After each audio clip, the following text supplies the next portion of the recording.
میں یہ عرض کر رہا تھا، دیکھو میرے بھائی، اگر اللہ نے آپ میں کوئی اچھی بات رکھی ہے، کسی نیکی کی توفیق دی ہے، تو اس کا بھی استحضار کرنا چاہیے. استحضار کا مطلب اس کے بارے میں ہمیں سوچنا چاہیے، اس کی ہم قدر کریں، اس پہ اللہ کا شکر ادا کریں. یہ نہ دیکھیں سب روزے رکھنے تو ہم نے رکھ لیا تو کیا ہو گیا. بھائی سب کا نہیں پتا، ہم تو نالائق ہیں یار، سب تو بہت نیک ہیں، وہ تو رکھ سکتے ہیں. ہم جیسے نالائق کو اللہ نے توفیق، میرا جو اللہ سے معاملہ ہے مجھے کیا پتا آپ کا کیا معاملہ ہے، میں تو اپنا معاملہ دیکھوں گا. تو ہمارے نبی اپنے آپ کو موٹیویٹ کیسے کرتے تھے؟ رہب الظما، پیاس چلی گئی، وابتلت العروق، رگیں تر ہو گئیں، وثبت الاجر انشاء اللہ، اور اللہ نے چاہا تو اجر ہمارے اعمال میں لکھ دیا گیا، اجر لکھ دیا گیا ہے. تو اس سے انسان کو اگلے دن دوبارہ روزہ رکھنے کا حوصلہ ملتا ہے. اور گناہ میں الٹا،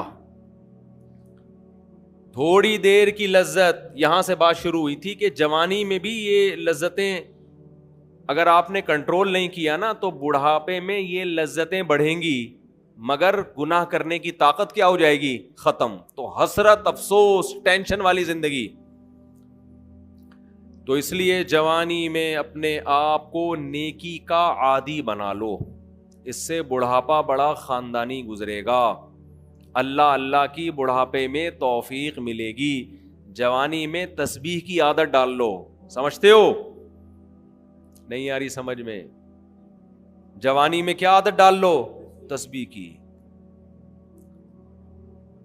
نبی صلی اللہ علیہ وسلم نے فرمایا، صحیح بخاری کی آخری حدیث، کلیمتان خفیفتان علی اللسان ثقیلتان فی المیزان حبیبتان الی الرحمن سبحان اللہ وبحمدہ سبحان اللہ العظیم. دو کلمات زبان پہ بہت ہلکے، ترازو میں بہت بھاری، اور رحمان کو بہت محبوب. ایک سبحان اللہ وبحمدہ، دوسرا سبحان اللہ العظیم. یہ آپ نے اگر جوانی میں اپنے آپ کو ذکر کا عادی بنا دیا، بڑھاپا بڑا اچھا گزرے گا. ہماری مسجد میں ایک بزرگ ہیں، پابندی سے تراویح پڑھتے ہیں. آج فجر میں پتا چلا کہ روزانہ 20 پارے تلاوت کا معمول ہے. میرا خیال ہے 70 سال عمر تو ہوگی. 70 سال میں روزانہ کتنے پارے پڑھ رہے ہیں؟ 20. کیا یہ عادت انہوں نے بڑھاپے میں ڈالی ہے؟ بڑھاپے میں اتنی ہمت نہیں ہوتی. یہ عادت کب سے پڑی ہوئی ہوتی ہے؟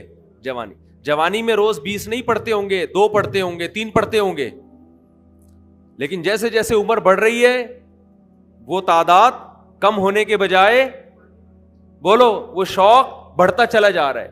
عین ممکن ہے کچھ دنوں کے بعد یا چند سالوں کے بعد صحت اجازت نہ دے، عین ممکن ہے، لیکن شوق تلاوت کا کم ہونے کے بجائے بڑھے گا. اور اللہ اجر کس پہ لکھے گا؟ شوق پہ. حدیث میں آتا ہے کسی کا کوئی معمول تھا، صحت خراب ہونے کی وجہ سے معمول چھوٹ گیا تو اللہ اس کے اعمال میں وہ نیکی لکھتے رہتے ہیں. جیسے کسی نے ہمیشہ رمضان میں روزے رکھے ہوں، بڑھاپا آ گیا، شوگر، بیماریوں کی وجہ سے روزہ نہیں رکھ پا رہا، تو اب یہ تھوڑی کہ اللہ اس کا اجر ضائع کریں گے. اللہ کہیں گے تو نے ہمیشہ رکھے ہیں، اب مجبور ہے تو میں تیرے اعمال میں روزے لکھتا چلا جاؤں گا میں.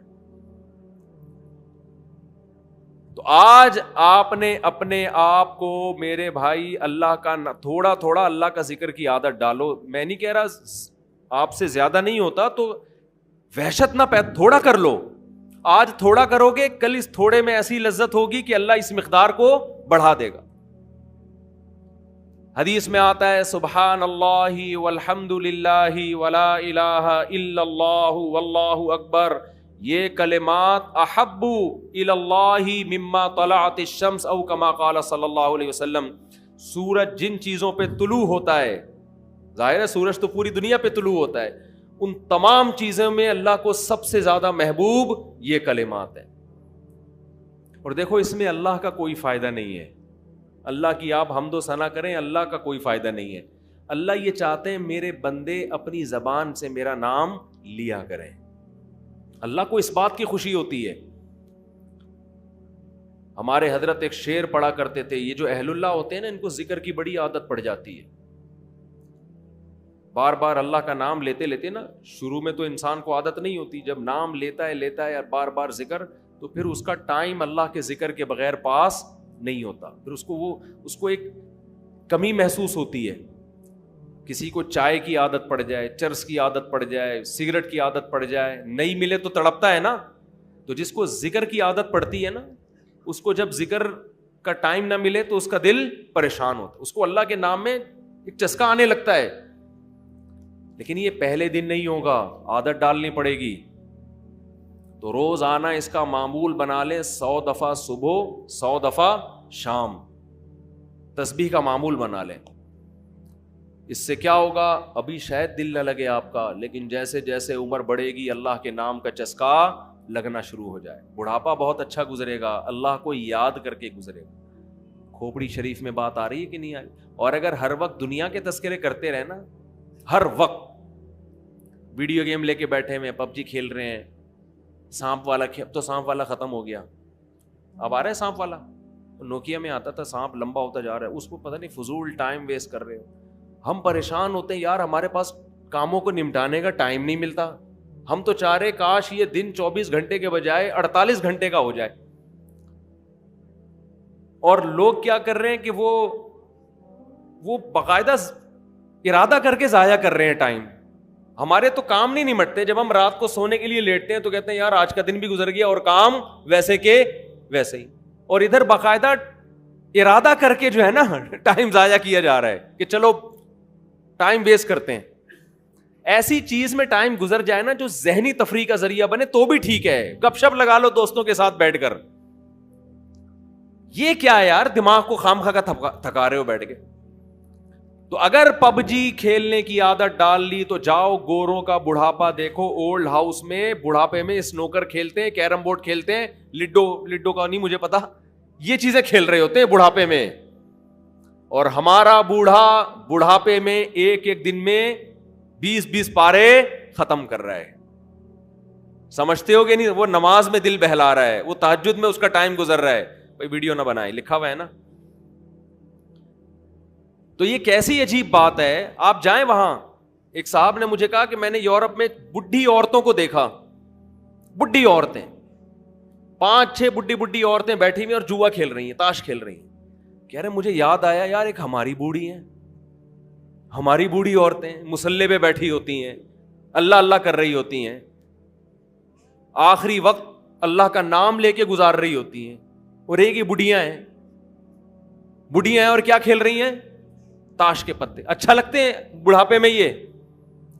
ہمارے بوڑھے کو دیکھو, آدمی کا دل چاہتا ہے اس سے دعا کروائے کہ بابا جی میرے بھی سر پہ ہاتھ رکھ لو.